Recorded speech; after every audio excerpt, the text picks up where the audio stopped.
These are accomplishments.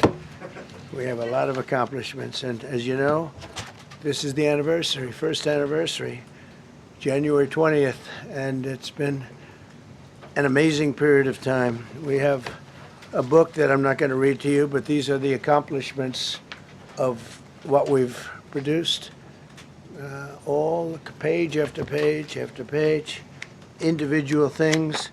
I could stand here and read it for a week and we wouldn't be finished. But we've done more than any other administration has done by far in terms of military, in terms of ending wars, in terms of completing wars. Nobody's really seen very much like it. I think it's appropriate that because Minnesota is so much in the fray, and I say to my people all the time, and they're so busy doing other things, they don't say it like they should.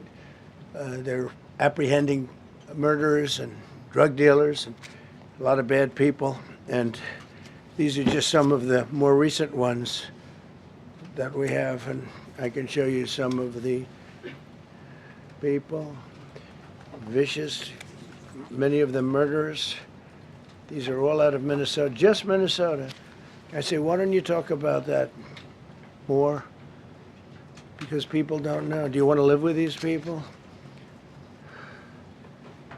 International murder. These are people that are living, they're apprehended and either put in jails in their country from where they came, and the countries respect us, and so they actually put them there. In the old days, they didn't respect our country.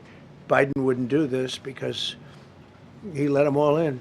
You know, if you didn't have open border policies of Biden, none of this, all of the things that all of the time that we spend talking about Minnesota and everything else, most of them are coming from out of the country. And it's been caused by a previous administration. Look at this, one after one. Boy, these are rough characters. These are all criminal, illegal aliens that, in many cases, they're murderers, they're drug lords, drug dealers, they're the mentally insane. There's some of them who are brutal killers, they're mentally insane. They're killers, but they're insane. These are just in Minnesota. In California, it's worse. In other states, it's worse. No, Minnesota, the crime is incredible. The financial crimes are incredible. And the problem is because of the agitators and insurrectionists, whatever you want, troublemakers, but they're paid agitators and insurrectionists. Nobody talks about the fact that $19 billion at a minimum is missing in Minnesota, given to a large degree by Somalians. They've taken it. Somalians, can you imagine? And they don't do it. A lot of very low IQ people, they don't do it. Other people work it out, and they get them money, and they go out and buy Mercedes-Benzes, and they come from here, they have no money. They never had money, they never had a life, they never had a government, they never had a country, because there's basically no country. Somalia is not even a country. They don't have anything that resembles a country. And if it is a country, it's considered just about the worst in the world. They come here and they become rich and they don't have a job. I was told that Ilhan Omar is worth $30 million. She never had a job. She's a crooked congressman. So here is another one. And I have, oh, by the way, we just took out, these are all what ICE is doing. And it's a dangerous job. These are rough people. Weapons. This one here is very bad.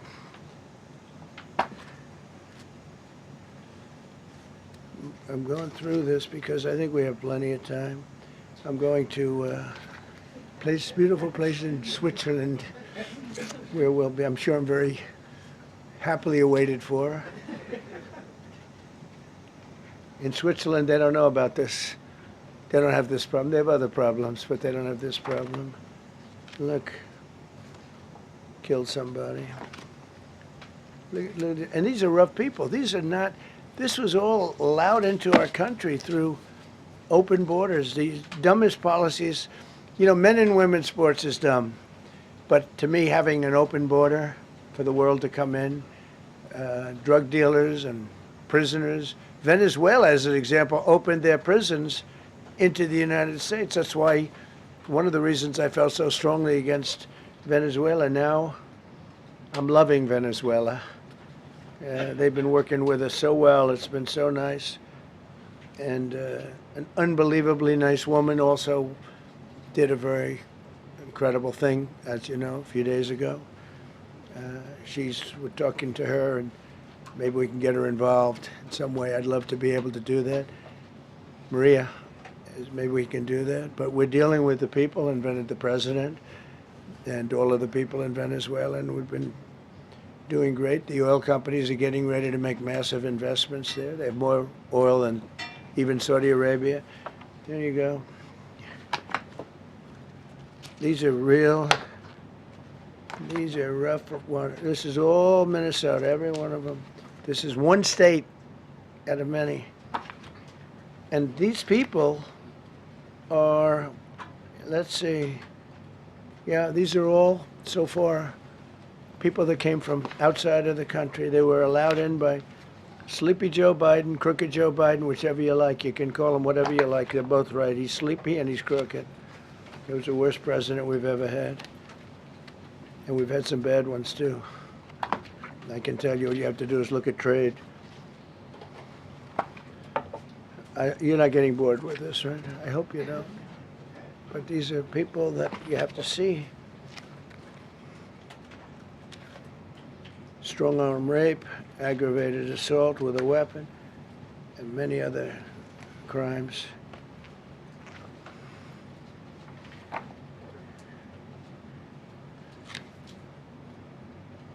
Gang member, known as one of the toughest people around. These are tough people. So this is what the people are trying to protect, because all ICE wants to do is get them out of our country, bring them to prisons and jails and mental institutions from where they came. That's all they want to do. They're patriots, and they have to be abused by guys like Don Lemon, who's a loser, lightweight.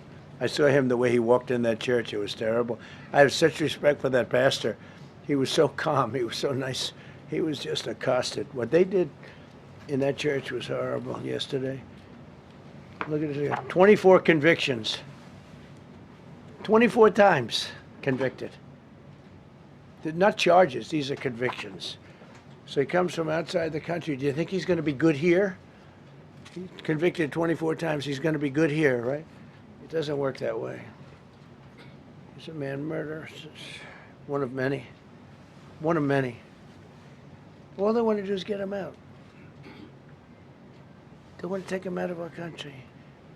And we're met with paid agitators and insurrectionists, troublemakers. They're paid. You know, when the woman was shot, and I felt terribly about that. And I understand both sides of it. But when she was shot, there was another woman that was screaming shame, shame, shame, shame, right? You saw it. So loud. She was like a professional opera singer. She was so loud and so professional. She wasn't a woman that was hurt, like, oh, my heart's injured. She was a professional. She's shame, shame. She's screaming, shame, shame. I said, that's not a normal person. That's a professional. These are professional agitators and professional people that want to see our country do badly. But that's not happening because we have the hottest country anywhere in the world, despite this stuff. Look at this. All top of the line criminals. They're not going to be good. They're not going to be well behaved here. I could do thousands. We had over 3,000 in the last fairly short while. Just in Minnesota. What's the number, Carol? 10,000. 10,000 criminals arrested in Minnesota alone. 10,000 criminals. And these are serious criminals. Now, how can a place with 10,000 criminals, how can you have a state? And yet they're fighting us. Yeah, I like that guy. He keeps nodding to me. You agree with me, I guess. I like him. I don't know who he is, but I like him. He keeps nodding. He says, you're right. He's obviously a little on the right side, maybe. Look. These are rough ones. So this, we just took this off a stack. We have many stacks like this. Like, I could go 30 times what I'm showing you now.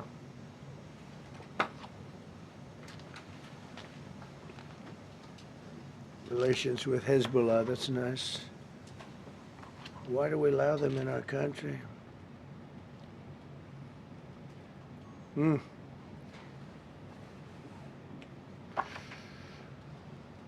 just looking at these charges. It's just pretty incredible. Many murderers, many murderers. People that murdered.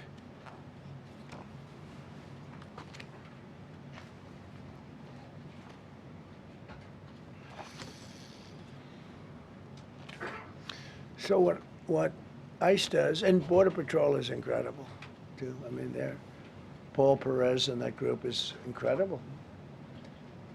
Mostly Hispanic, by the way. They're like 60% Hispanic. You know, they talk about Hispanic. They're mostly Hispanic, right? And they're unbelievable people. And then they say, oh, we discriminate against. I love Hispanic. They are unbelievable. Entrepreneurial. They have everything. I did great. I did the highest. Nobody ever got numbers like I got from the standpoint of being a Republican. But even if you look at Texas, I won the entire border along Texas, between Texas and Mexico. It never happened before. Nobody's ever done that before. I did it. As a Republican, I did it. I love the Hispanic. And they accuse us of all sorts of things. 60% of the people we're talking about, they're the best people we have, and they're Hispanic. The Border Patrol is largely Hispanic. ICE is largely Hispanic. They're unbelievable people. I don't know how they can take the abuse. They're taking rough people like this, like all of them.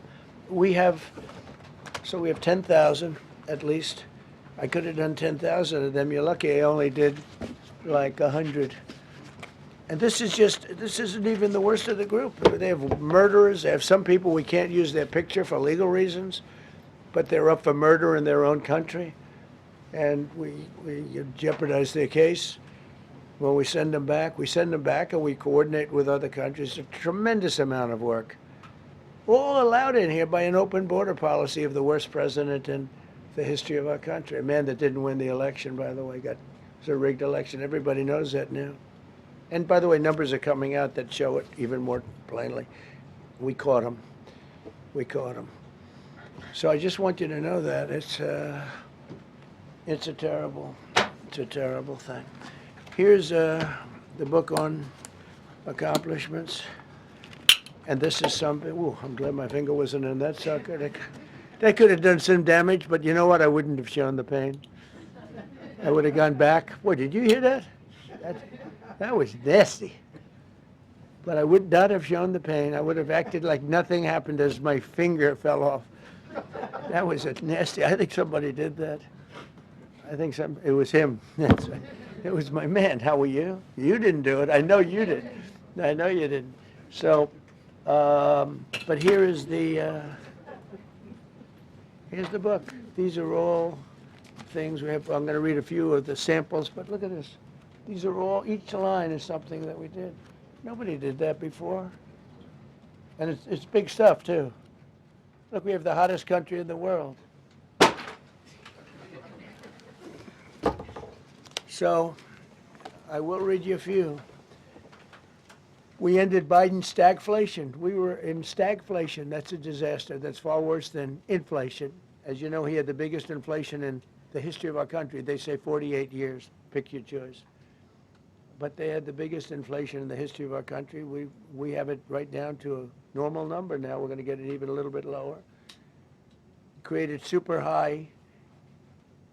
What we've done with growth is incredible. We created super high economic growth, and America is booming. It's booming. There are thousands of businesses right now that are being built.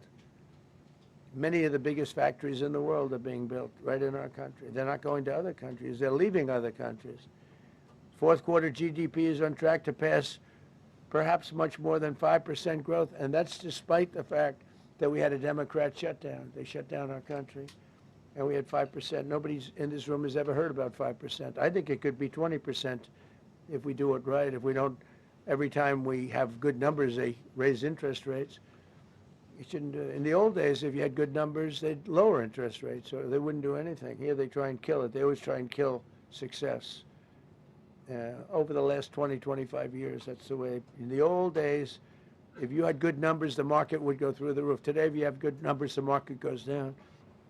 But by the way, we've had the best stock market in history, the best 401ks in history, and we inherited a mess. The numbers that we inherited were way up, and now we brought them, almost all of them, way down. We brought them way down. I mean, I'm not getting, maybe I have the bad public relations people, but we're not getting it across. We inherited high numbers, and we brought them way down. And look at gasoline. They have places in the country now, $1.99 a gallon.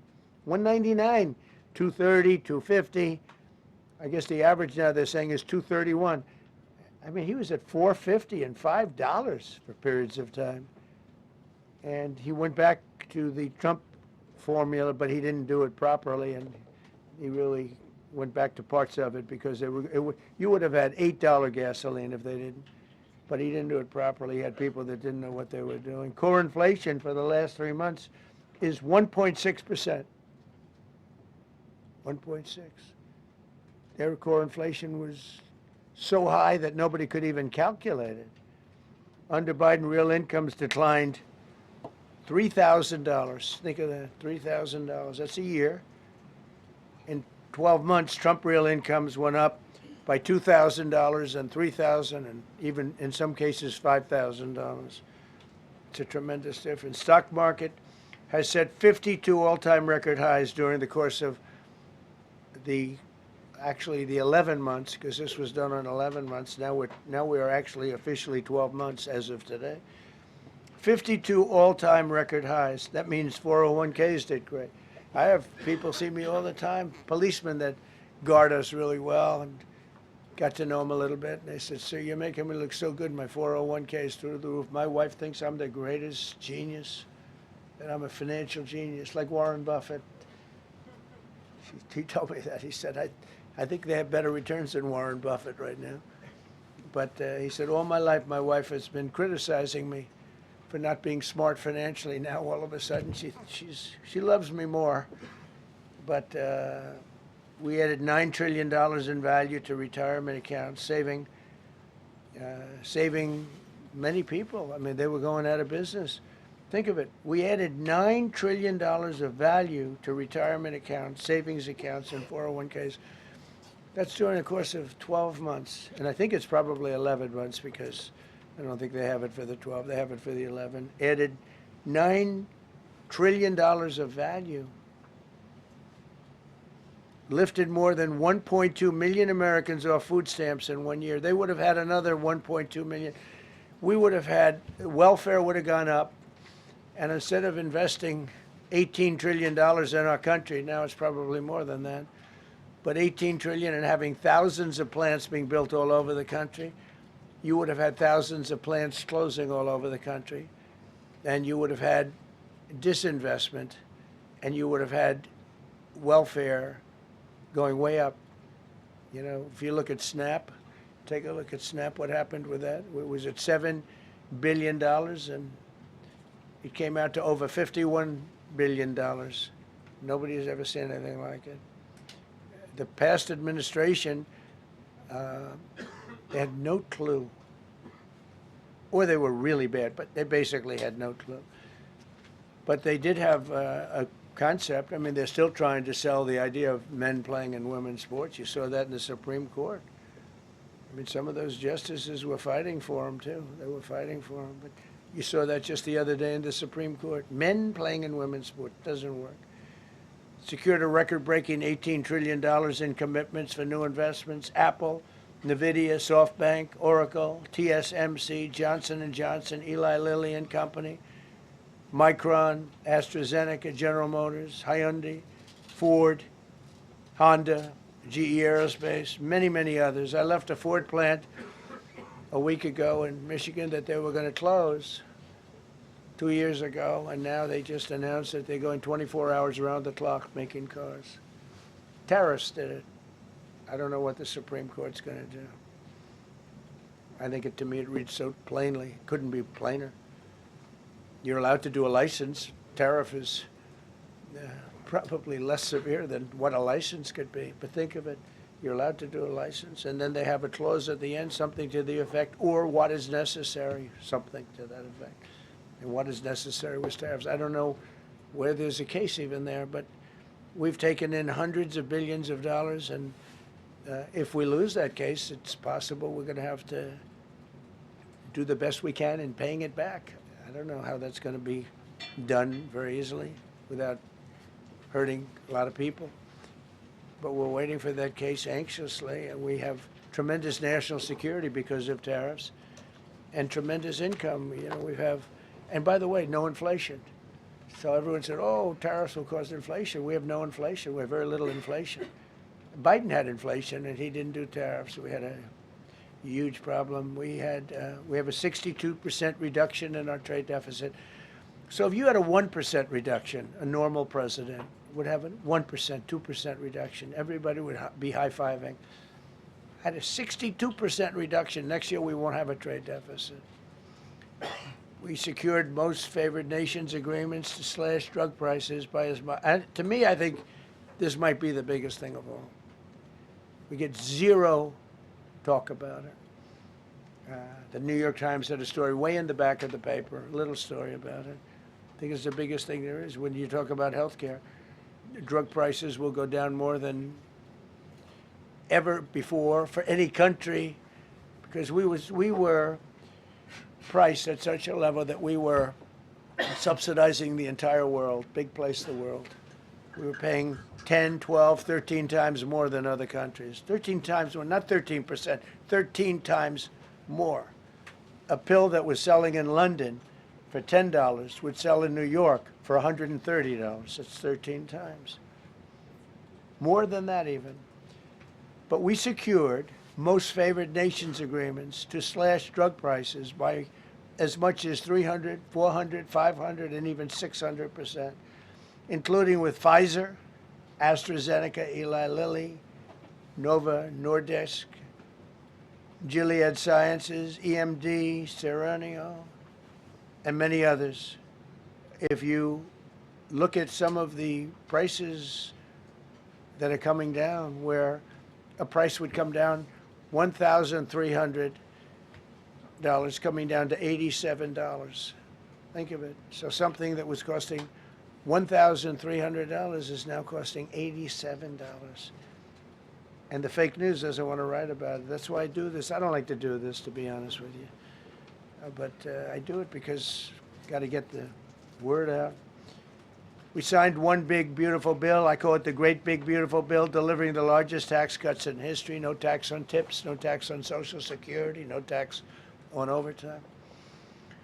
We made interest on car loans tax deductible for U.S.-built automobiles only. So if you buy an automobile built in the United States, we're not doing it for Germany and Canada and different places.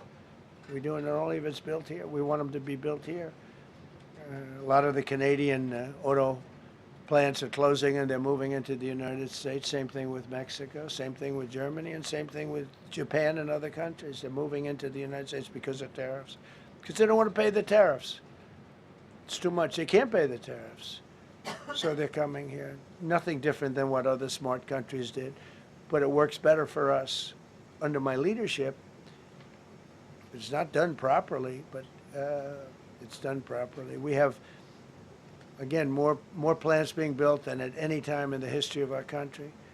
Passed the largest spending cuts in American history, and that was true in my first. We had a tremendous first term also. We rebuilt our military. We had one of the best. We had the best economy in the history of our country, but we're blowing it away now. When this stuff starts opening up, you're not going to see anything like it probably ever again. We slashed the federal budget deficit by 27% in a single year. Think of that, 27. You could do it 2%, 1%, 0.5%, 27%. And that's with all of the things we have to do, all of the people we have to put on the payroll to get rid of people that are murderers. Again, when you see people in Minnesota that are murderers. These people are fighting to keep them there. And I say to Christie and to Tom Homan, the great people, they're working so hard. Look at the border. The border is now secure. First time, Biden said you couldn't do it. You need legislation. I had no legislation. I said close the border. Within 1 month, we had almost nobody coming in. Now for the last 8 months, nobody came into our country illegally. And I find that hard to believe because you'd think somebody, because it used to be millions of people just poured into our country. And the people that do that are Democrat, sort of aligned. So, I mean, they're not doing me any favors. We had nobody come in. We have a very strong border. We have very few people coming up. They're not going to make the trek because they know they probably won't be coming in. So it's not as hard as you think. But I didn't have to go back. Remember, they said, we need legislation to close the border. They had millions of people coming in a month. We have nobody coming in, and we're getting the murderers out. Murderers, people from prisons and jails. Many countries opened up their prisons and dropped them into the United States. Those are the people we're getting out. And we have a lot of heart. And I said, you got to lighten up on this.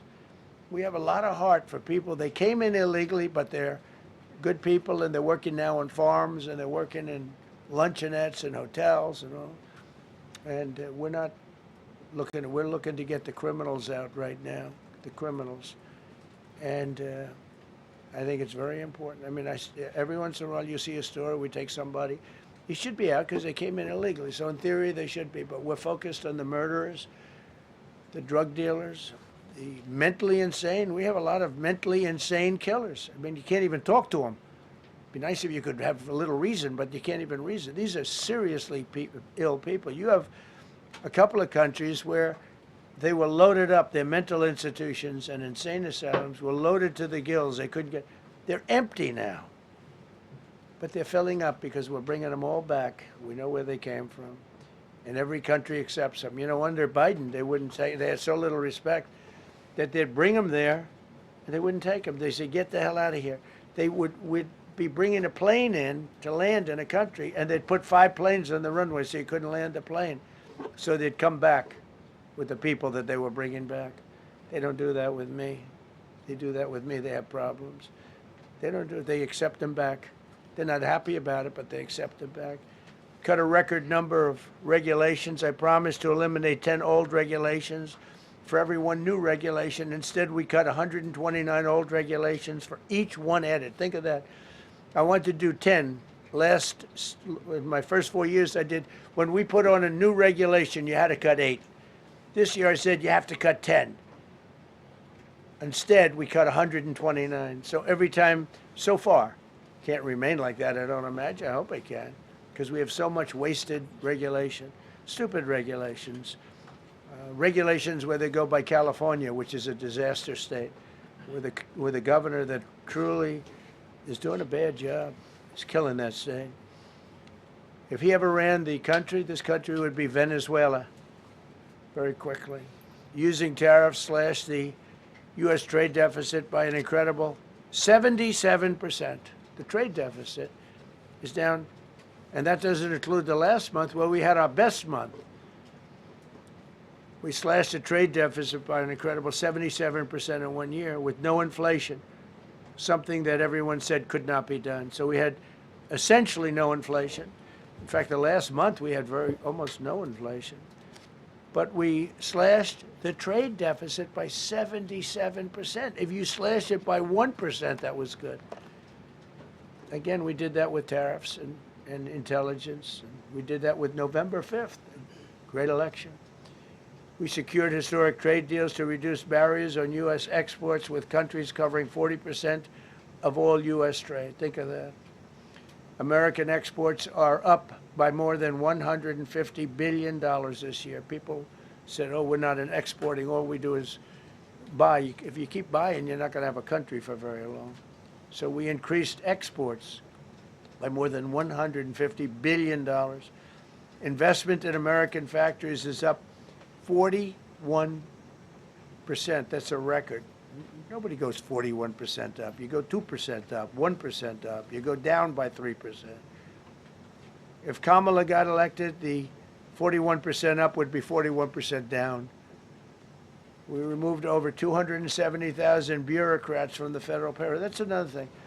So we have, we announce our unemployment numbers, call it unemployment or employment, and they were very good. But we could make them great. But we've slashed tremendous numbers of people off the federal payroll. Because ultimately, if you're on the federal payroll, I mean, we have jobs where they had 10 people for every job. So we cut. Now, if you want to see some good numbers, I'll hire 1 million people. We cut millions of people off the federal payroll. I don't like doing that, but the good news, I don't feel badly because they're getting private sector jobs and they're getting sometimes twice as much money, 3 times as much money. They're getting factory jobs. They're getting much better jobs and much higher pay. But all I have to do is say, like, what the Democrats do all the time. They hire 1 million people, and then they hire another million, another million. They load it up, and it says, oh, they only have a 3% unemployment rate. It's a fake rate. So with us, we're proud of the fact that we cut so many because, again, I don't want to cut people. But when you cut them and they go out and get a better job, I like to cut them. And sometimes they have to be forced to do that because, it's like they want to stay where they are. They don't know. And then all of a sudden they end up, we have many cases, Caroline, where people were devastated. They hated Trump. I got caught from my very boring federal job where they had, again, sometimes 10 people to do one job. And they were very upset. And now they ended up with a job where they get paid 3 times more money. They're ending up buying houses. It's like crazy. So they went from not liking me to liking me a lot because it's hard to get. We need people. We need people. It's one of the reasons. I mean, when you have good people on the farm or good people in hotels and everything else, we want to work with them as much as we can. Under Biden, 1 out of 4 jobs added was a government job. Think of that. So 25% of the jobs added. That's when you know that, that's 25% of jobs aren't real jobs. But again, I could do that. I could add 2 million jobs right now, would have an unemployed. I could say just hire some more people. I do the opposite. I say get rid of everybody that's unnecessary because that's the way you make America great again. When you have, all these jobs where people are sitting around doing nothing and they get a lot of money by the government, it's no good. But that's what the Democrats do. They show, we were at 4% unemployment. That's a good number. But they just add jobs, or they wouldn't cut. They would never cut jobs. Under Trump, 100% of all new jobs created have been in the private sector. Think of that. Not 1% has gone to federal. So under Biden, 1 out of 4 was a government job. Under Trump, 100% of the new jobs created, 100% came from the private sector. That's how you make your country wealthy and strong and good. We inherited the worst border in history and turned it into the strongest border in history. Illegal crossings have plummeted to the lowest level ever recorded, down 99.999%. That means down 100%. 99.99. Now, I want to find out who that one person is. For 8 months in a row, 0, and these are government numbers, these are not my numbers. For 8 months in a row, 0 illegal aliens were admitted to our country. 0. Nobody came in, unless they came in legally. We have a big process for having people come in legally, by the way. A lot of people are coming in legally. They have to prove they love our country. They have to prove that they're not going to need welfare. A lot of things they have to prove. For the first time in 50 years, we are now seeing reverse migration, where because we're getting all of these illegal people out. People that came in illegally, in many cases they're criminals, in many, many cases. Remember when they used to say that the people that come into our country as immigrants are very nice people, they're wonderful people, they don't commit crime. No, they make our criminals look like babies. They make our Hell's Angels look like the sweetest people on earth. The Hell's Angels are now considered a nice, high-quality person. I like the Hell's Angels. They voted for me. They protected me, actually, believe it or not. But they make our criminals look like babies. These are some of the most vicious people anywhere in the world. They came from the Congo. The prisons, I know the Congo because I ended the war with the Congo and Rwanda. Tough group, very tough group. They came from prisons in the Congo. Some of the toughest, meanest people you'll ever meet. Thank you very much. They allowed them to come into America. These are tough people. Before my election, 100% of net job creation was going to foreign migrants. Since my inauguration, 100% of the net jobs created have gone to American-born citizens. That's a big thing. In other words, we're now taking care of our people. 100% of net jobs created have gone to the American-born people. Before that, we didn't care. Designated Tren de Aragua, MS-13, and the Mexican drug cartels as foreign terrorist organizations, and we've hit them hard. You've seen what we've done on the water. We're starting to do that on land. The land is much easier, actually. Water is incredible. We did that on the water so that when you do it on the land, they don't go to the water. Nobody's going into the boat business right now, I can tell you. 97% down drugs coming in by water. Think of 97%. Nobody ever heard of that before. They heard 2%, 1%. It went up 2%. 97, and we're looking for the 3%. Who the hell are the 3%? They're crazy. But we've taken out almost 100% of the drugs coming in by water. Now we're going to be very shortly starting drugs coming in by land. We know exactly where they're coming from. Remove tens of thousands of illegal alien gang members, drug dealers, murderers, child predators, human traffickers, fraudsters, savage criminals, and others. We removed them from our country. They're out. They're gone. In some cases, they're so dangerous that we put them in jail because we don't want to give them to their country. Their country doesn't do anything, and they end up coming back. We have some that they're so bad that we don't want to really release them. We want to put them in a jail where we know they're properly ensconced. Think of that. Remove tens of thousands of illegal alien gang members, drug dealers, murderers, child predators, human traffickers, fraudsters, and savage criminals. Why wouldn't you want them removed? The reason is because these are insurrectionists that are doing this work. And, you know, they're going to make mistakes sometimes. ICE is going to be too rough with somebody, or, you know, they're dealing with rough people. They're going to make a mistake sometimes. It can happen. We feel terribly.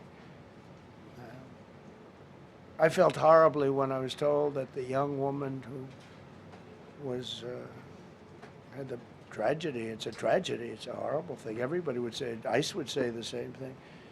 But when I learned her parents, and her father in particular I hope he still is, but I don't know, was a tremendous Trump fan. He was all for Trump, loved Trump. And, you know, it's terrible. I was told that by a lot of people. They said, oh, he loves you. He was I hope he still feels that way. I don't know. It's a hard situation. But her father was a tremendous, and parents were tremendous Trump fans. It's so sad. It just happens. It's terrible. Halted all refugee admissions to the United States, including from Somalia, which is a terrible, terrible place, another dangerous place. And we also stopped the pirates because they get the same treatment as the drug boats. So in Somalia, the Somalians, you know what they're good at? That's about the only thing they're good at is they're good at pirating ships at sea, big ships. So you have a huge oil tanker with millions of gallons, millions of barrels of oil.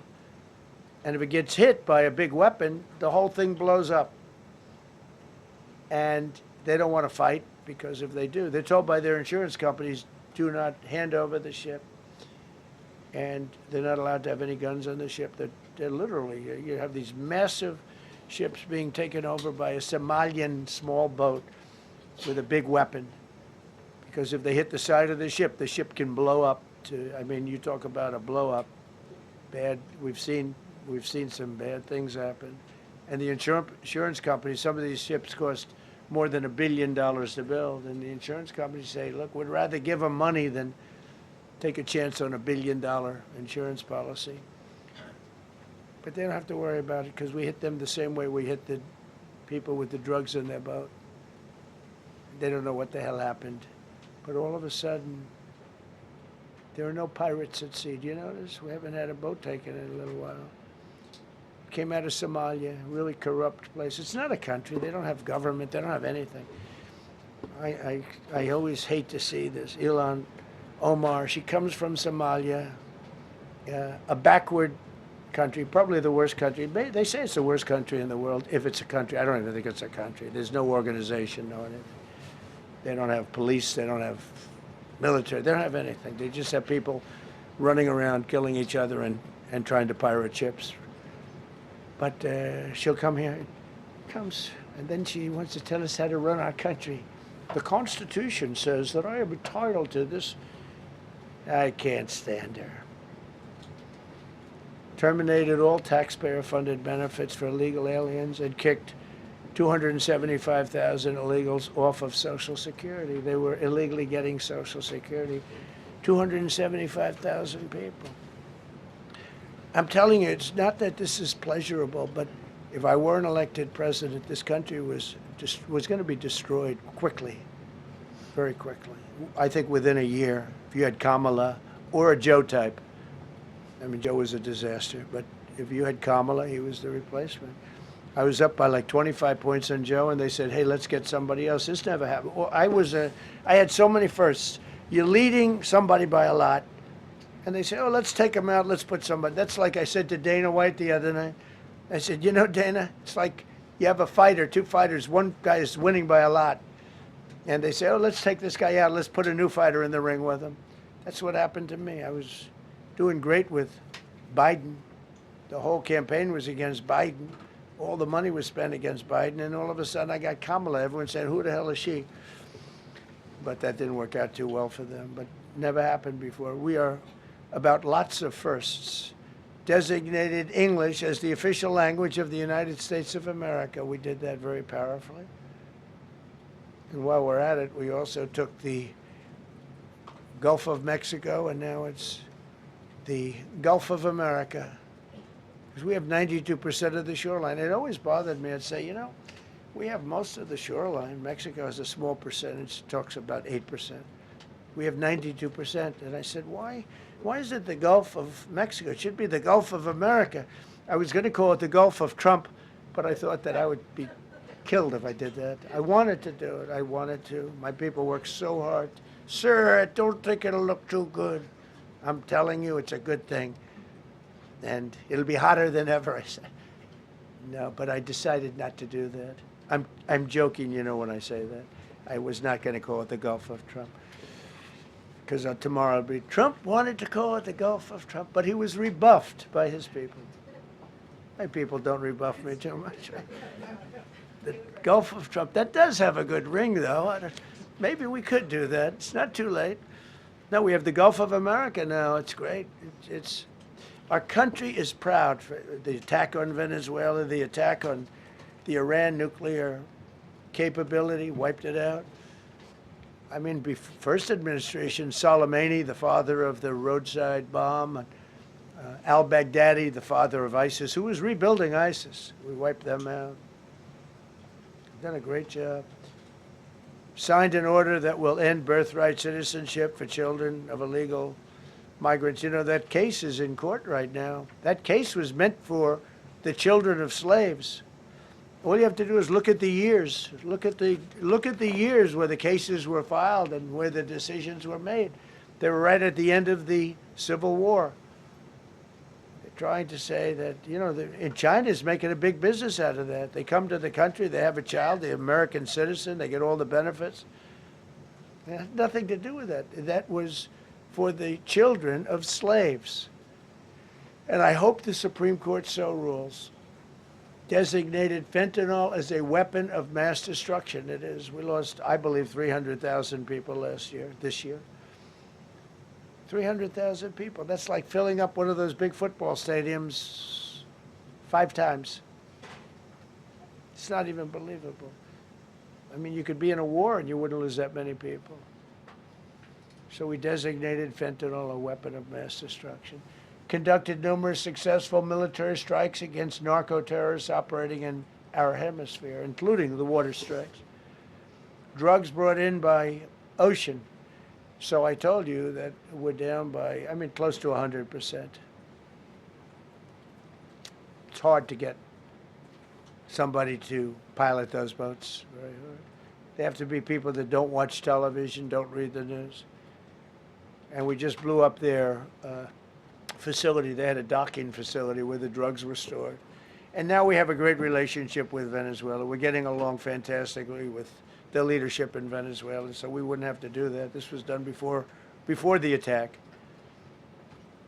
But we captured and brought to justice the outlaw dictator of Venezuela, Nicolas Maduro, who, through drugs, killed millions of people in our country. Tremendous drug dealer.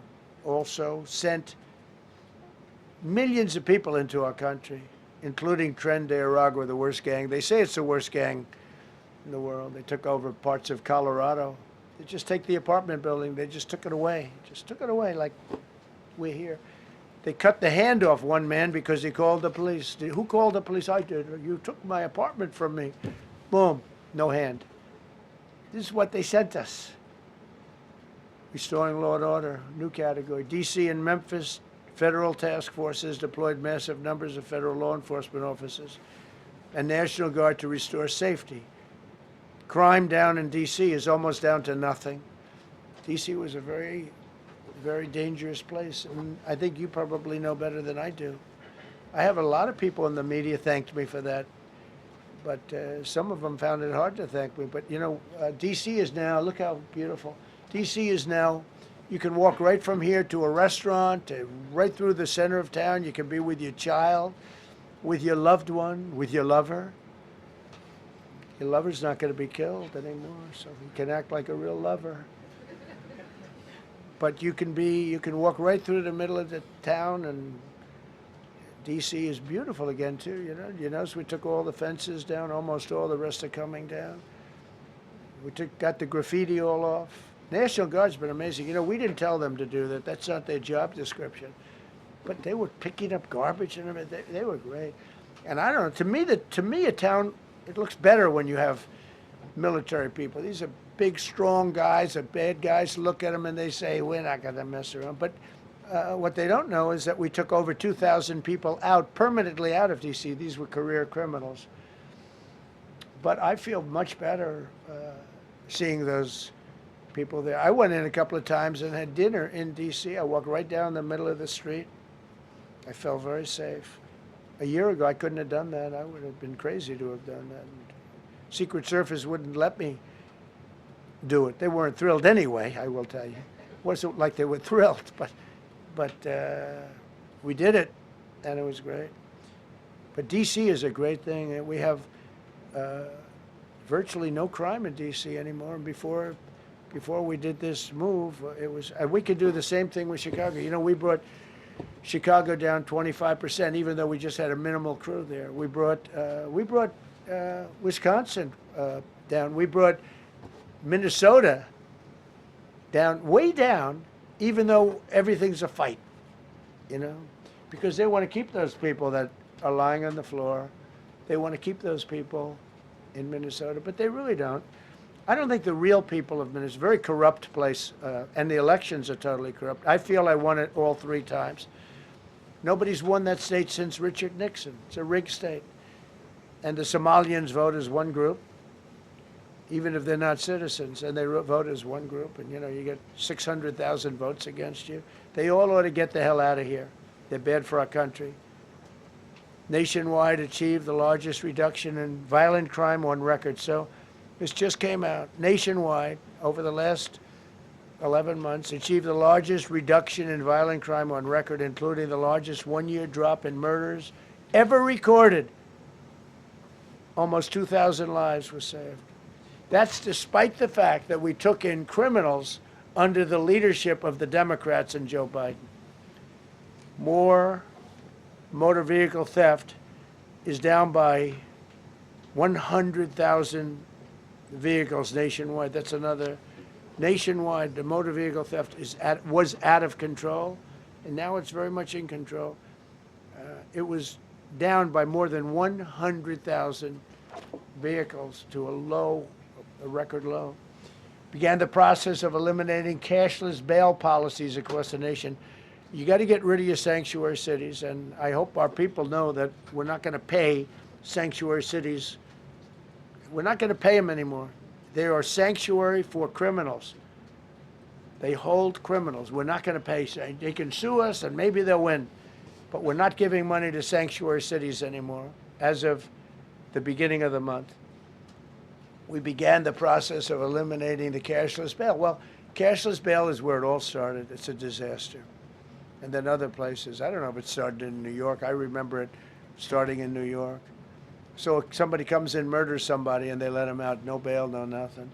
Basically, cashless bail means you just get the hell out. And they go outside. We have one case where a guy murders somebody, gets released, and goes out and murders somebody. 2 people in one day.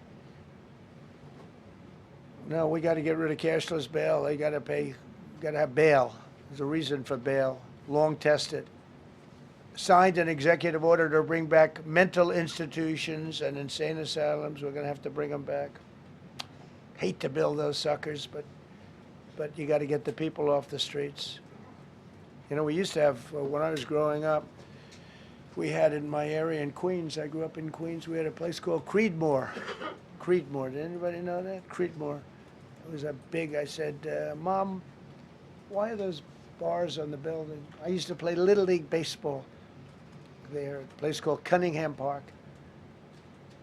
Who's quite the baseball player, you wouldn't believe. But I said to my mother, Mom, she would be there, always there for me. She said, son, you could be a professional baseball player. I said, thanks, Mom. I said, why are those bars on the windows? Big building, big, powerful building. It loomed over the park, actually. She said, well, people that are very sick are in that building. I said, boy, I used to always look at that building and I'd see this big building, big, tall building. It loomed over the park. It was sort of, now that I think it was a pretty unfriendly sight. But I'll never forget, I don't know if it's still there, because they got rid of most of them, you know, the Democrats in New York, they took them down, and the people live on the streets now. That's why you have a lot of the people in California and other places, they live in the streets. They took the mental institutions down. They're expensive.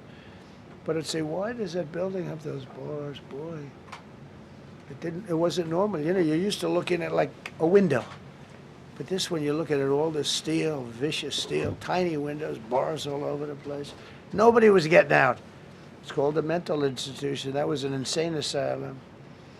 Designated Antifa as a domestic terrorist organization, and many others. It is. America is respected again on the world stage. That's another topic. Obliterated Iran's nuclear enrichment capability, and Operation Midnight Hammer was one of the most successful anyone's ever seen. CNN fake news. I don't know where they are. CNN. Anybody from CNN here? Fake news. Nobody wants to raise their hand anymore. They used to argue here.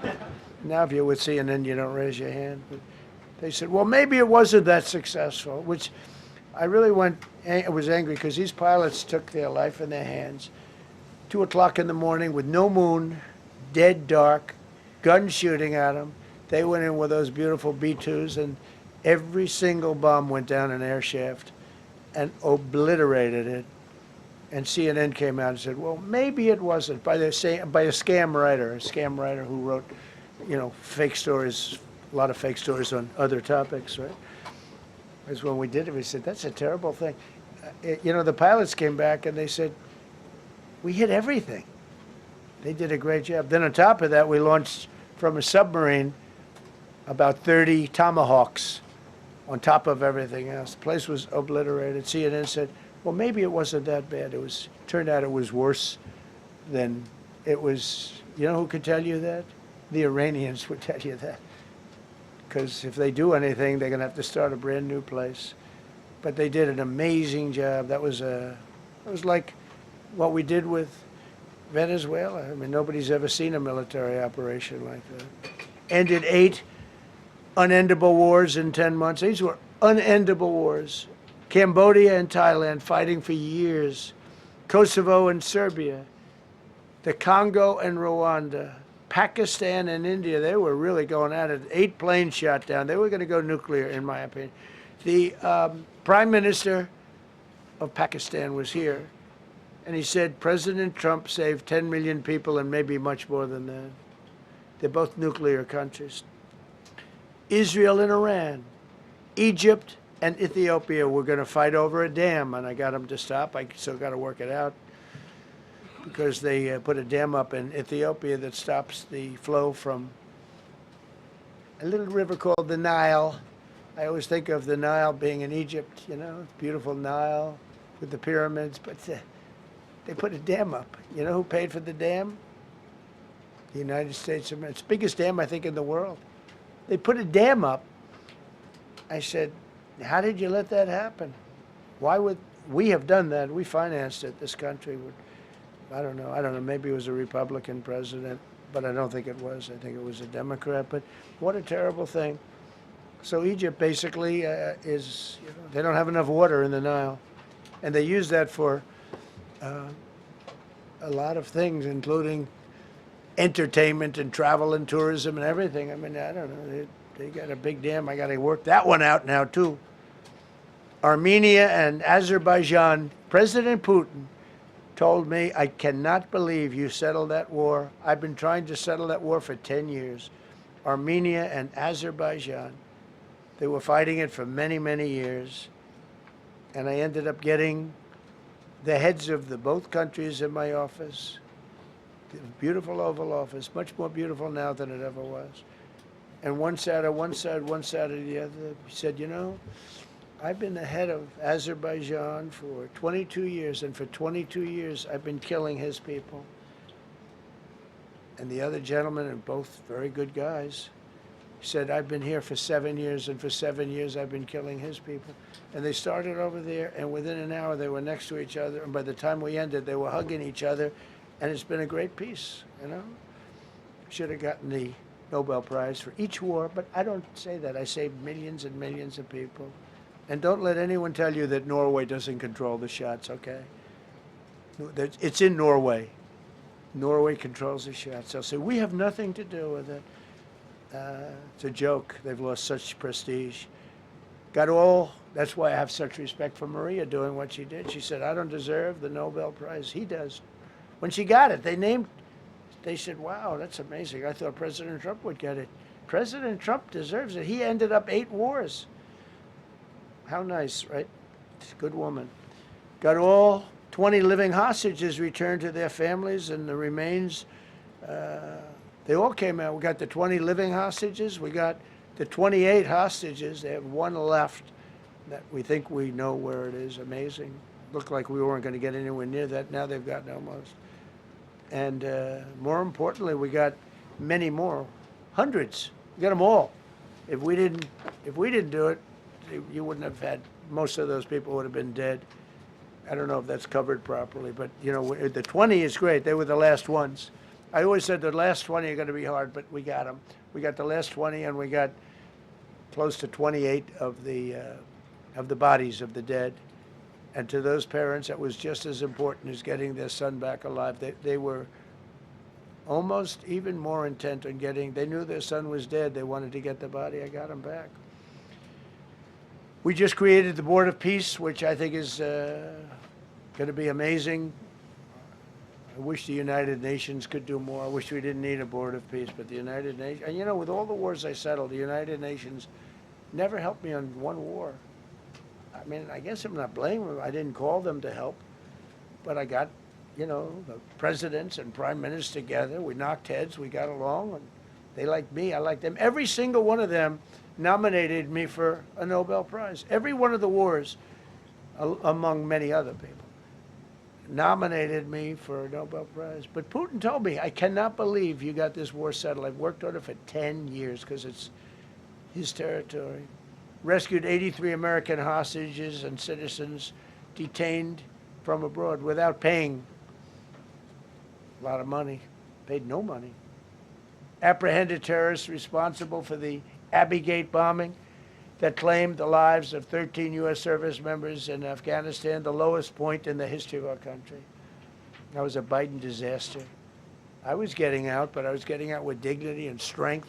We were the boss. Oh, we were the boss. They wouldn't do a thing against us. And this very stupid person got in, and what a shame. They should have left from Bagram, which is the big military base, which has hundreds of acres around it. Should have left from Bagram. Terminated visas of Hamas sympathizers and deported pro-jihad foreign nationals. Got NATO members to agree to raise defense spending to 5% of GDP from 2%, and they pay the 5%, and they didn't pay the 2%.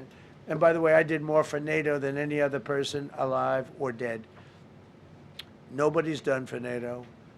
And I think for the most part, they'll tell you that. I think you could ask the Secretary General about that, but he said it a lot. I've done more for NATO than anybody, and I see all this stuff, but NATO has to treat us fairly, too. The big fear I have with NATO is we spend tremendous amounts of money with NATO, and I know we'll come to their rescue, but I just really do question whether or not they'll come to ours. You know, I'm just asking. Just saying, right? You remember during the debate? Just saying. Signed $1 trillion investment in U.S. military. And next year, we hopefully will go to a $1.5 trillion. We're building battleships that are 100 times more powerful than the battleships of World War II, which are the big, beautiful, those big, beautiful things with the guns. I said, what about bringing them out of dry dock? They said, sir, what we're building will blow them away. Think of it. These ships are 100 times more powerful than the battleships that you see on Victory at Sea. Do you ever see Victory at Sea? What a great thing that is to watch. Renamed the Department of Defense into the Department of War, which everyone loves, by the way. Signed landmark critical minerals deals with Australia, Malaysia, Thailand, Ukraine, Japan, and many others. We're going to have so much rare earth. It's actually not that rare.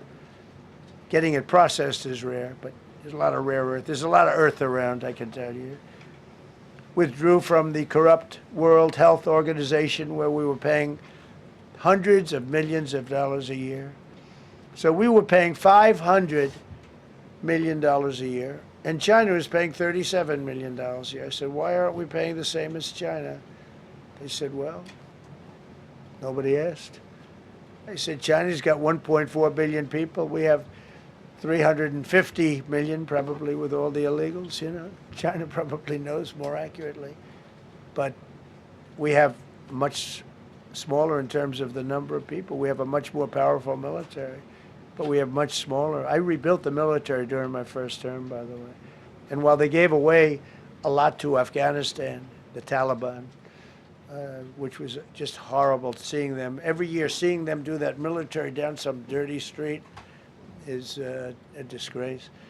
But while Biden gave a lot of it away, it's a tiny fraction compared to what we did. I rebuilt the military, and now we're continuing to build it. And bigger and better, we need it. Peace through strength. But we withdrew from the corrupt World Health Organization. So I remember we were paying $500 million. They were paying 37 or 39 million. And I said, how come? So I withdrew, and they called, we'll give you the same deal that they had. I said, well, it should be less than that, because if they're at 37 and you have 3 times, 4 times the number of people, even maybe 5 times, I don't know. So it should be less, but I didn't want to chisel around. And I thought about it. So I could have taken 500 million to 37, and everybody knew it. I chose not to do it because it was actually very popular when I got out, because they were terrible. And so I chose not to take that deal. First thing Biden did is go back into it. You know what he paid? More than 500 million. So I actually called them. I said, you know, you can buy it for less. You can make a deal at 37. There's no reason to pay 500. They didn't care. They paid more than 500. Did you know that? They paid more than 500 million. I made a deal at 37. I could have had 37. They were public about it. We'll give you the same deal that China has for 37. And they paid $500 million. That's the way you ruin a country. And it's the same attitude that, you have on everything else with these people. They were terrible. The anti-American UN Human Rights Council we ended, the UN Relief and Works Agency we ended, and the fake Paris Climate Accord, which was a ripoff of America, where we had to pay $1 trillion and they were paying nothing. China didn't kick in until 2035. We kicked in immediately. We were supposed to pay $1 trillion. Russia went to a standard of 1991, which was a dirtier standard. But we had to pay top dollar. So I terminated that. Another wreck. We ended the woke lunacy and restored common sense, abolished all discriminatory diversity, equity, and inclusion DEI policies throughout the federal government and the private sector. They're gone, everybody. They're gone. Terrible. Terminated the Green New Scam and ended the insane electric vehicle mandate. I love electric vehicles. That caused me a little problem with a man named Elon. But he understands, and he's a good guy. We get along, but I said, Elon, we can't have all electric cars. We just can't do it. I like the electric cars. I like his car. But in particular, I like his car. But we can't do that because some people don't want an electric car by 2030. And to build the power stations all over the country would have cost $4 trillion. $4 trillion. That's more than any country has. If you got China, the United States, and everyone, you couldn't do it. And it would have taken years. And yet they were supposed to be switching over electric vehicle mandate. Some people don't like electric cars. Some people want hybrids. Some people want regular gasoline-powered cars. We have more gasoline than anybody. And now with Venezuela, we have 62% of the market when you include Venezuela. So I ended the Green New Scam and I ended the insane electric vehicle mandate. Now you can buy a gasoline-powered car, a hybrid, and you can buy a electric vehicle. I mean, if you think, if you want electric, you can buy it. Make a good deal on them right now because they made a lot of them. Permanently stopped Joe Biden's ridiculous CAFE standards. That's having to do with the environment, so ridiculous. Canceled the EPA's absurd, totally absurd, tailpipe emission standard, which made you spend hundreds of thousands.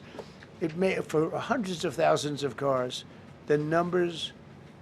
The cost numbers were incredible that the consumer has to pay. Imposed 25% tariff on all foreign automobiles and 100% tariff on Chinese cars, which don't come into the country because of tariffs. Only because of tariffs. We didn't have tariffs, you wouldn't have any car. We have now more car factories being built in the United States than ever before because of tariffs.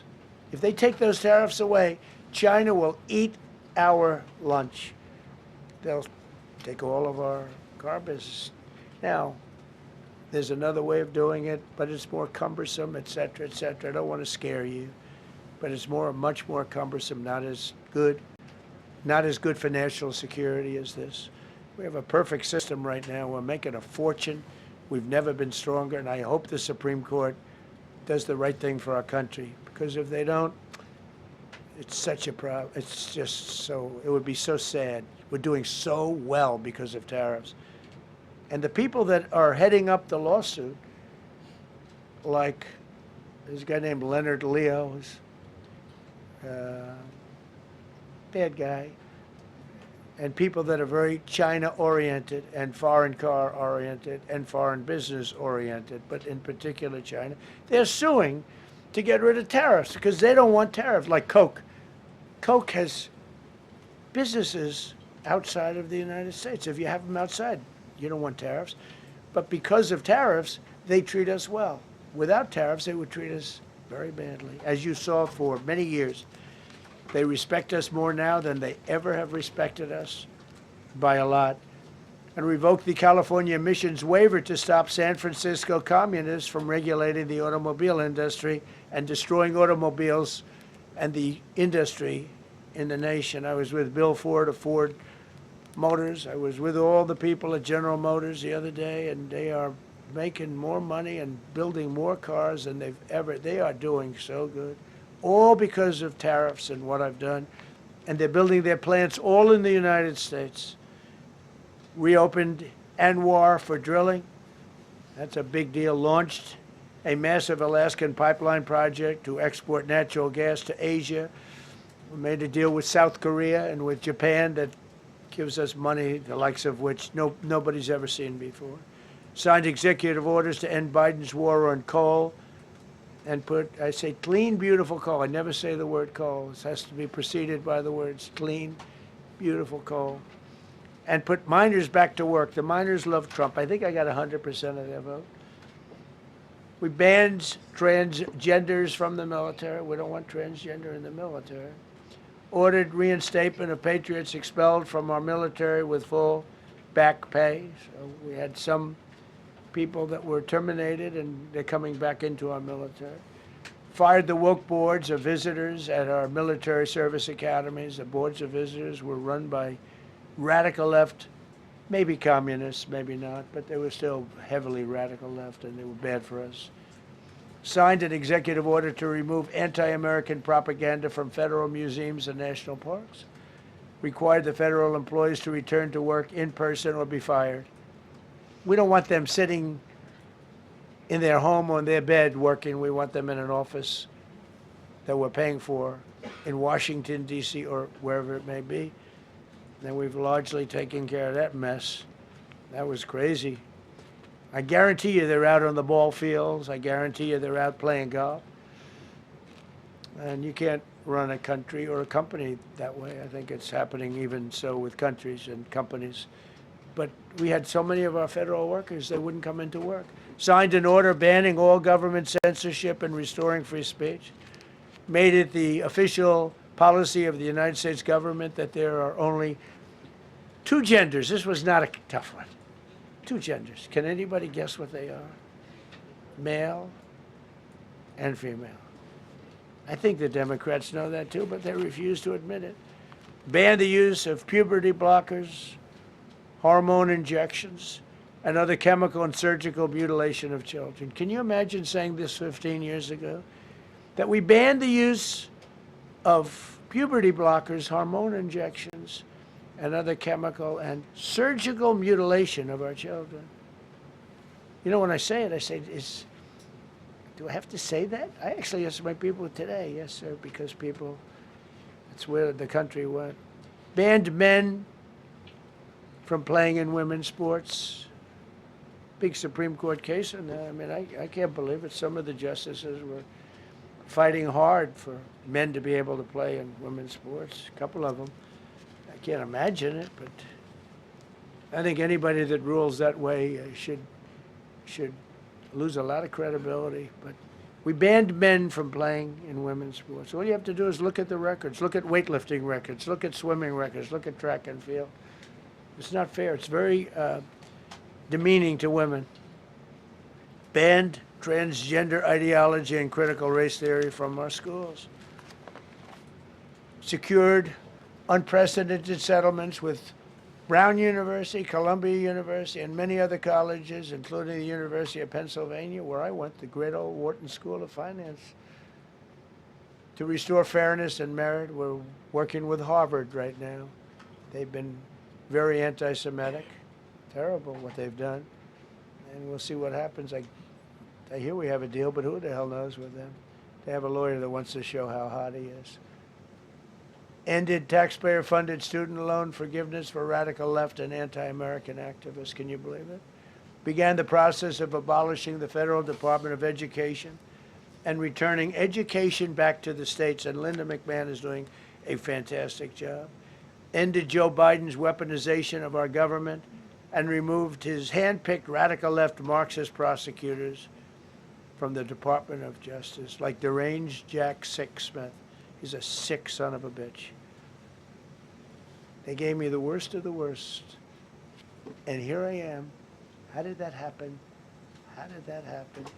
He's a sick guy, and Letitia James is sick, and Alvin Bragg is sick. They're sick people. And others. Fannie, you can't call her Fannie. She doesn't like it. She wants to be called Fani Willis. I won. Can you imagine putting somebody through that? And then if I suggest that somebody may be guilty of a terrible crime. Oh, he's weaponizing government. Trump is weaponizing government. It's terrible. Can you imagine? They say to me about weaponize, I don't weaponize anything. But what they did to me, nobody ever went through what I went through. And here I am in a place called the White House. It's a beautiful place. Who would have thought, right? Signed legislation to cut all taxpayer funding to woke and biased NPR and PBS. And they're sort of gone now, I guess. I heard they closed up. They were terrible. They were so unfair. They were so terrible. Officially reinstated Columbus Day. I like the name Columbus Day. The Italian people are very happy about it. Remember, when you go to the voting booths, I reinstated Columbus Day. That was an easy one. Christopher Columbus. Cut Social Security wait times by 50%, serve 65% more Social Security recipients by phone, and are on track to doubling the service and performance compared to the Biden administration. We're 2.5 to 3 times better and faster. Slash VA claims backlog to the lowest number ever recorded. Created Trump accounts starting with $1,000 for every newborn baby. This is something that's become so popular. And I give Mr. and Mrs. Michael Dell Computer, who put in $6.25 billion, started with nothing. And he actually invested all that money to give to kids so that when they grow up, they have an account that might be worth a lot of money. It'll be riding with the markets. And, you know, they can, at 20 years old, 21 years old, they could have $100,000. They could have a lot of money. That's going to be amazing. But I give a lot of credit to Mr. and Mrs. Michael Dell. Signed AI executive order to ensure the United States dominates the future of artificial intelligence. So we're leading China. We're leading the whole world. We're producing more electricity than we ever have because I'm allowing every one of those plants to build their own electric facility. We're giving them very, very fast approvals, unlike Los Angeles with the fire. So the federal government, I want to give a lot of credit to Lee Zeldin. The hardest approval for the 20,000 houses or more that burned down in Los Angeles because they didn't have the water. They didn't allow the water to come down from the Pacific Northwest. They routed the water into the Pacific Ocean. So we had no water there. No, he had. I would say open up the water. Open it up to the governor, to the mayor. They didn't want to do it. They wanted to protect a tiny little fish that's, you know, I said, how can you have a fish when you don't have any water? It was just an excuse, I guess. But it's amazing. We took 20,000 houses, and Lee Zeldin, the toughest permit is from the federal government. Within 2 weeks, every single permit was given to the people to build their houses. Then you have the incompetent mayor of Los Angeles. He's neutral, who decided to go to Africa during the fire.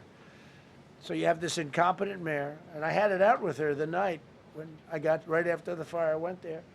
She said, we're working on it so that we can have everybody starting to build within 2 or 3 years. Remember that? I said, you mean 2 or 3 days? No, I mean 2 or 3 years. And the place went crazy. Well, they still haven't gotten their permits.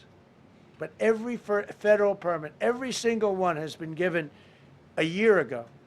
And Lee Zeldin has done a great job. And he's done a great job in the approval of all these big plants and factories and all of the electricity that they're creating for themselves. I said to Zuckerberg, I said to all of them, I said to Jeff Bezos, I said to everybody. Mark Zuckerberg couldn't believe it. He said, you know, where are we going to get all the electricity? Because you need double the electricity that the country currently makes just to fire up those big plants. I said, well, nobody can do that. So what we're going to do is let you make your own electricity.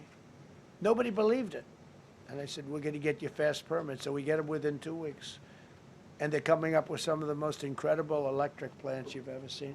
So each one of those massive buildings, AI or otherwise, is building their own electricity. They're building their own plant. And it's incredible. Many of them are under construction already. They're going to have We're leading AI, and we're leading China by a lot. Established a MAHA Presidential Commission, banned many artificial food dyes, as you know, issued new vaccine recommendations, and created new real food pyramid. And Bobby and Dr. Oz have been incredible. Provided $12 billion in aid for American farmers. Just gave them $12 billion in aid because they got screwed by other nations. And the number of drug dealers have fallen every single month since I took office. Drug dealers are way down in the United States, and that's a small version of what's sitting right there. That's just a small version. We took a country that was dead, and it's the hottest country in the world right now, and that's after 1 year. So let's go.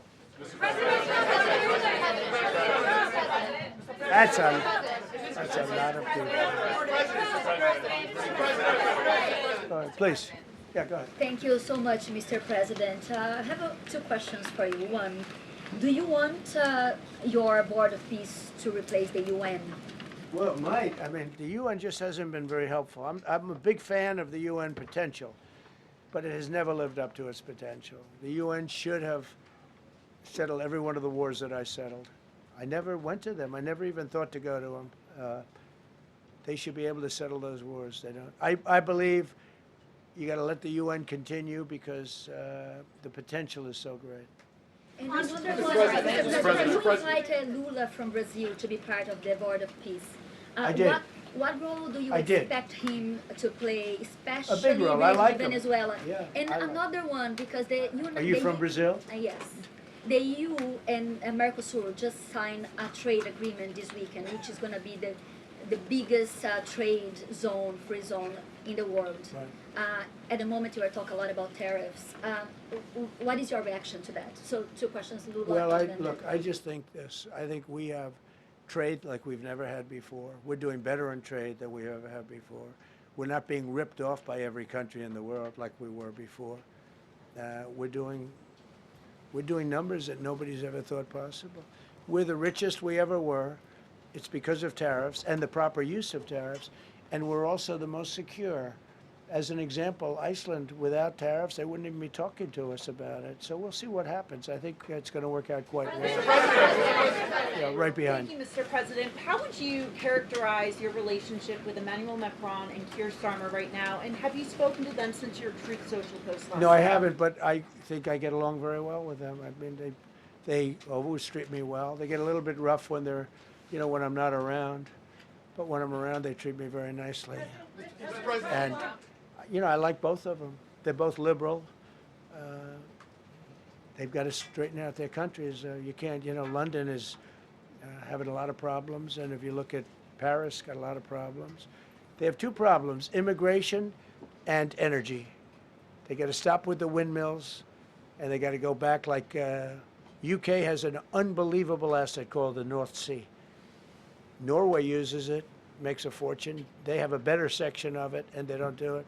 They could straighten out their countries, and it would be good. But I get along very well with them. You told Norway's prime minister. Are you from Norway? No. You look you like told- you would be from Norway. But she looks like she's from Norway. Go ahead. You told Norway's prime minister that you not winning the Nobel Peace Prize made you feel less obligated to think purely of peace. Well, I Why would lost a not- lot of respect for Norway. And But why I would not believe, winning and that I believe prize very affect- strongly that Norway controls the Nobel Prize. But you have to understand, I settled 8 wars. I've had every one of those wars, every participant wrote, I didn't ask them to do it. They sent in strong they make recommendations for that. But I settled 8 wars. No president's probably ever settled 1 war. I don't know, think of it. I did 8. The reason I do it is because it's easy for me to do. And I didn't do it for a Nobel Prize. I did it because I'm saving a lot of lives. I'm trying to settle the final one. I'm trying to do Russia-Ukraine. And when Russia's ready, Ukraine's not. When Ukraine's ready, Russia's not. But they're losing 25,000 people a month on average. And I'm trying to get that one done. But no, I feel that Norway has tremendous control over who gets the Nobel Prize, despite what they say. How far are you willing to go to acquire Greenland? You'll find out. Mr. President, Kevin Hassett has said that those $2,000 tariff rebate checks would be up to Congress to decide whether or not to disperse that. Do you agree with Kevin I Hassett don't on know. that, or do you think you can do that No, unilaterally? I don't think we would have to go the Congress route, but, we'll find out. The reason we're even talking about it is that we have so much money coming in from tariffs that we'll be able to issue at least a $2,000 dividend and also pay down debt for the country. But we'd do a $2,000 dividend to the people of our country. Would probably set a limit of, income limit where it made sense. But we will be able to make a very substantial dividend to the people of our country. I believe we can do that without Congress. Last night on Truth Social, you said that the British plan to hand the base of Diego Garcia over to Mauritius and then rent it back was an act of great stupidity. Previously, you've backed that deal. Is it now your position that the deal should not go ahead? I think that they, when they originally were going to do it, they were talking about doing some concept of ownership. But now they're looking to essentially just do a lease and sell it. And I'm against that. It's a reasonably nothing like Greenland, but it's a reasonably important area of the globe. Not to anywhere near Greenland, but I think they should keep it. I don't know why they're doing it. Do they need money? Mr. President, with your support to the Syrian government, most probably you avoided another civil war and a bloodshed in Syria, especially after the fall I of the did a regime. good job. I did a good job. And, the Syrian government, the last 2 weeks, had to use some force to implement its force on specific areas. And Well, with to keep the prisoners, the terrorist prisoners, which are some of the worst in the world, at bay. So they were able to keep that. He's working very hard. The president of Syria is working very, very hard. Strong guy, tough guy, pretty rough resume. But you're not going to put a choir boy in there and, get the job done. I spoke with him yesterday because we were talking about the prisons and, what was going on. We have some of the worst terrorists in the world in those prisons, and he's watching them. Syria, sir. Mr. Go ahead. President, Gavin Newsom is going to be at Davos if he's not already there. You're probably going to run into him. I presume that this is for him to raise his platform for 2028, but what do you anticipate his foreign policy platform is going to be? I don't know. I mean, I don't know that he's going to be the nominee. I know this. I had a very good relationship with Gavin Newsom when we were, in office together. I was president. He was the governor of California. We had he would talk about it often, and somewhere we just went astray. I just hate the way California is being run. We actually have people leaving. It's never happened before, but I hate the way it's being run. He and I had a very good relationship, really close to the word exceptional, but now we seem not to. Thank you, President Trump. President Trump, you spoke earlier. Mr. President. You've been hearing from allies. Thank you. No, above you. Thank you so much, President Trump. Cara Castronova from Lindell TV. And you spoke earlier about the 2020 election. Now that Maduro is in U.S. custody and he was criminally charged, has any more information emerged that you could share with us regarding Venezuelan election software and Venezuelan ties to tampering with the 2020 election? And would you consider speaking to Maduro personally in prison in New York to get some answers on Venezuela's involvement with the 2020 election? No, I don't think I would be doing that. I think my lawyers would be very unhappy if I did that. Yeah, they've learned some things. Please. What happens to the tariff threat to Greenland if the Supreme Court comes out and rules against you on the tariffs? And Well, I'll have to use something else. I mean, are look, you willing to use force? take a look at the word license, take a look at other things. I mean, we have other alternatives. But what we're doing now is the best, the strongest, the fastest, the easiest, the least complicated. Sir, if you move ahead with the Greenland-related tariffs on Europe, you secured almost $1 trillion of commitments from them to invest in the United States. Does that go kaput out the window if that happens? I doubt it. Look, they need that agreement very badly with us. They really do. They fought very hard to get it. So I doubt that, but we'll see what happens. We have a lot of meetings scheduled on Greenland. I'm leaving tonight, as you know, for Davos. And we have a lot of meetings scheduled on Greenland. And I think things are going to work out pretty well, actually. And so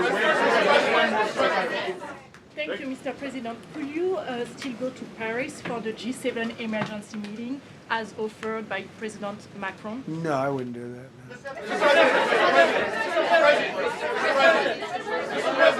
Because, you know, Emmanuel's not going to be there very long. And, you know, there's no longevity there. He's a friend of mine. He's a nice guy. I like Macron. But he's not going to be there very much longer, as you know. And I think, you know, I have meetings with the people that are directly involved, not some of the people you're talking about. Thank you so much. Thank you so much, Mr. President. Happy You know, New I've Year. never seen this room like this. Is this a celebration of the first year? Yes. Have you ever seen it? I've never seen this many. I hope we have a very good. I hope we have a very good structural floor. You know, this used to be a swimming pool. You're sitting over a swimming pool. I could see that happening. But this, we need a good structure here, don't we? Huh? Yeah. Thank you so much, Mr. President. Happy 1 year anniversary. Thank you. And my question is on Syria. The Kurds, as the most loyal U.S. partners, facing attacks by some Syrian elements within the Syrian government. Will you do to ensure the Kurdish rights protected and their effective forces against terrorism in Rojava, Syria continued, as the Kurdish see you as a president does not abandon his allies? Well, I like the Kurds, but just so you understand, the Kurds were paid tremendous amounts of money, were given oil and other things, so they were doing it for themselves, more so than they were doing it for us. But we got along with the Kurds, and we are trying to protect the Kurds. That's correct. Ahead of your speech in Davos, can you give us a preview of what we can expect as far as, you know, laying out the plans for Americans to be able to buy homes? I think more than anything else, what I'm going to be speaking about is the tremendous success that we've had in 1 year. I didn't think we could do it this fast. Think of it, it's just now 12 months, and you know, I say it often, we have the most successful country in the world. We have the hottest country anywhere in the world by far. And this country would have been absolutely stone cold dead. And I'm going to be talking about it. I'm going to be, because, you know, a lot of them could use some of the advice as to what we did. They need energy. You take a look at their energy policy, they're going to destroy themselves with what they're doing with the windmills and all the nonsense. They need energy help badly, or they're going to be in big trouble, and they need immigration help badly. How much longer do you want to go? Call with. I do. I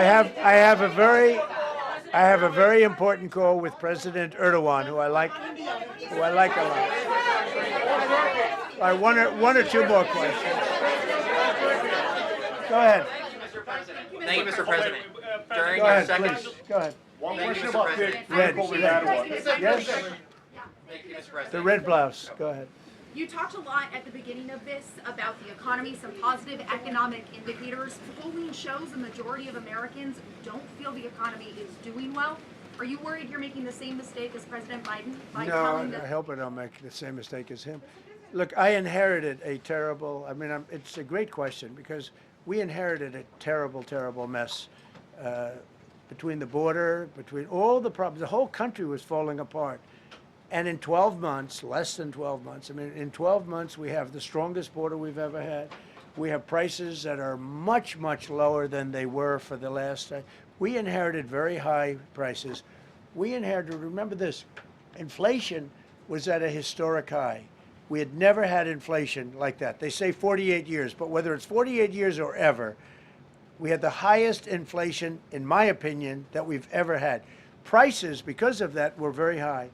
I inherited, we brought down eggs immediately. Remember the first news conference, they were screaming at me about eggs. I was in the position for 2 days, and we brought eggs down to lower than what they were before. And by the way, they continue that way. We brought the prices down from when I came into office and from what Biden had, way down. We're going to bring them down further. But the job we did is a miracle. One of the reasons I'm doing this today is to explain. We inherited a mess, and we've made it a beautiful, beautiful picture. Think of gasoline at $1.99 in many states. $1.99 a gallon.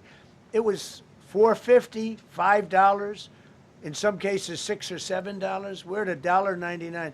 And energy is so big that with energy, everything else comes down. But the prices are coming way down, and we're going to bring them down further. But we started up here with these guys. We inherited a country that was broken. We inherited a country, and I have a very warm spot. done very well with Venezuela. And by the way, that even in itself is going to help us bring down the oil prices. I mean, the Venezuelan oil, we've taken 50 million gallons of oil. We've taken 50 million barrels of oil out of Venezuela in the first 4 days. We've got millions of barrels of oil left. We're selling it on the open market. We're bringing down oil prices incredibly. And when they come down, and they've already come down, again, $1.99 a gallon for oil. Nobody thought they'd ever see it. All right, one or two more. Go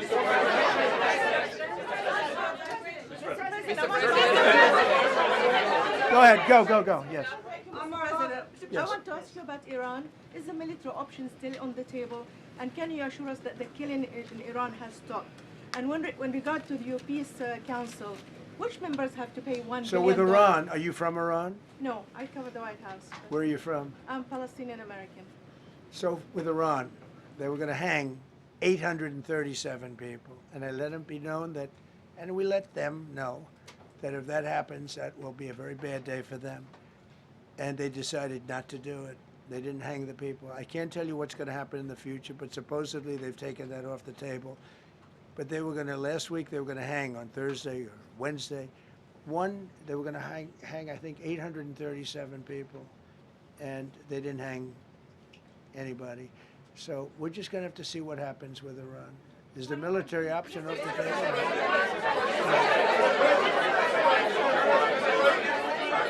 Go ahead.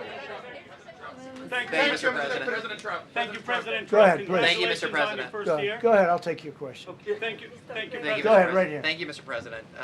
You promised during your second inaugural to always put America first. I'm curious, how would you winning the Nobel Peace Prize improve the lives of average, everyday Americans? Why is this prize so important? It wouldn't improve the lives of any, but what improved the lives of people are people that are living. I saved probably tens of millions of lives in the wars. You know, if you add up the numbers, just if you look at any one of those wars, you're talking about millions of people. You multiply it times 8. But when you look at India and Pakistan, that could have been 10, 15, 20 million people. Could have been more than that. So I saved millions of people. So that to me is the big thing. What? You suggested a moment ago that perhaps the reason why a positive story about the economy isn't getting through is because of, bad communications people. But are average Americans wrong to still feel high prices? And how much longer does the White House hope that they So I will think a stay lot of patient? people are listening to the fake news a little bit, and I'm not blaming anybody. I think I blame ourselves. I think we've done a much better job than we're able to promote. We're not promoting. We're doing a great job, and we're sort of letting the promotion take care of itself. One of the reasons I'm doing this news conference, I think it's important. We have taken a mess and made it really good. It's going to get even better. But if you look at prices from a year or a year and a half ago, you look at the Biden prices, they were way up through the sky. And, they use the word affordability. They just say affordability, and they don't talk about it. They created the affordability problem, and we are solving it. We have solved a lot of it. Again, everybody agrees in this room, I think, gasoline prices have come per gallon way down. When that happens, everything else comes down, but they've come down way down. Many of the groceries have come way down. It's all happening, and it's happening strong. But if you go back a year and a half, 2 years, take a look at those prices and look at the prices now.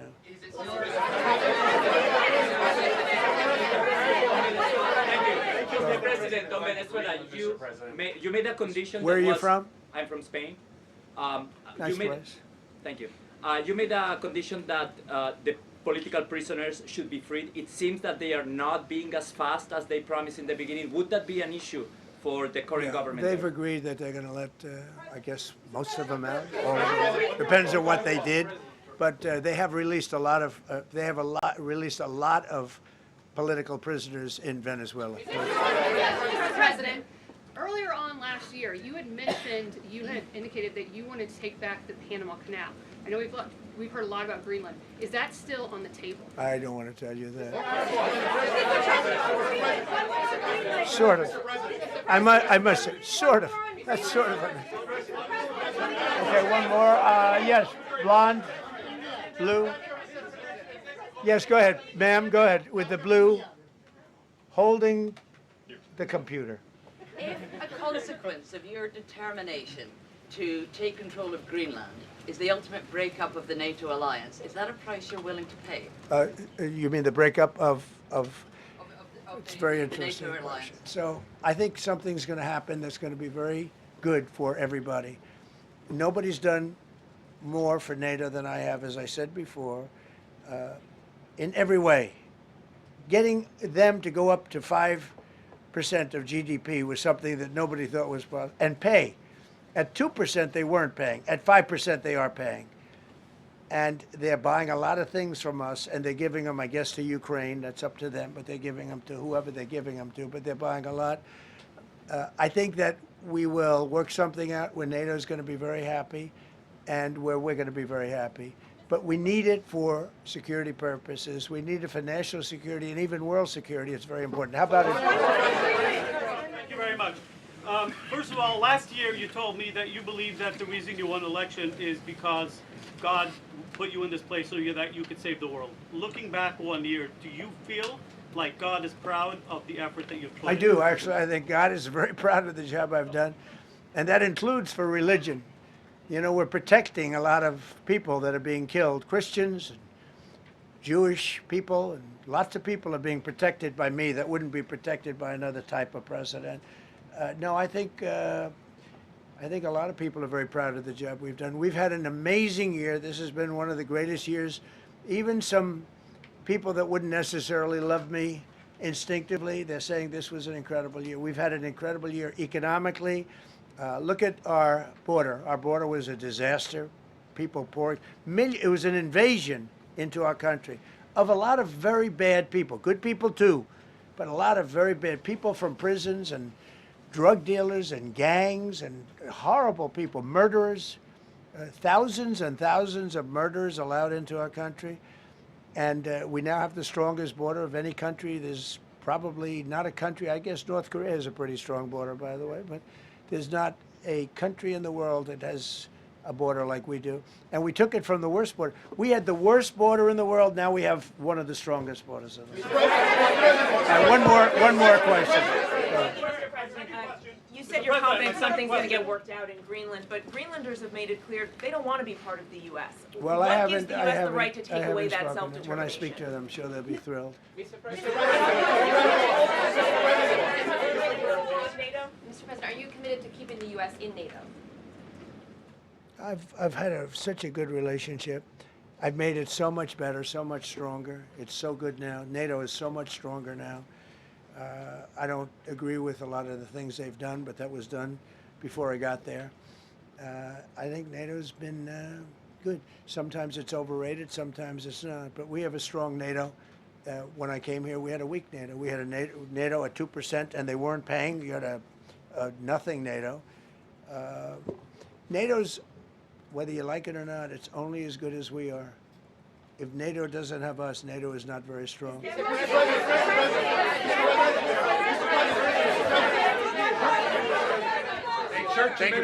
Yes, no, behind you, please.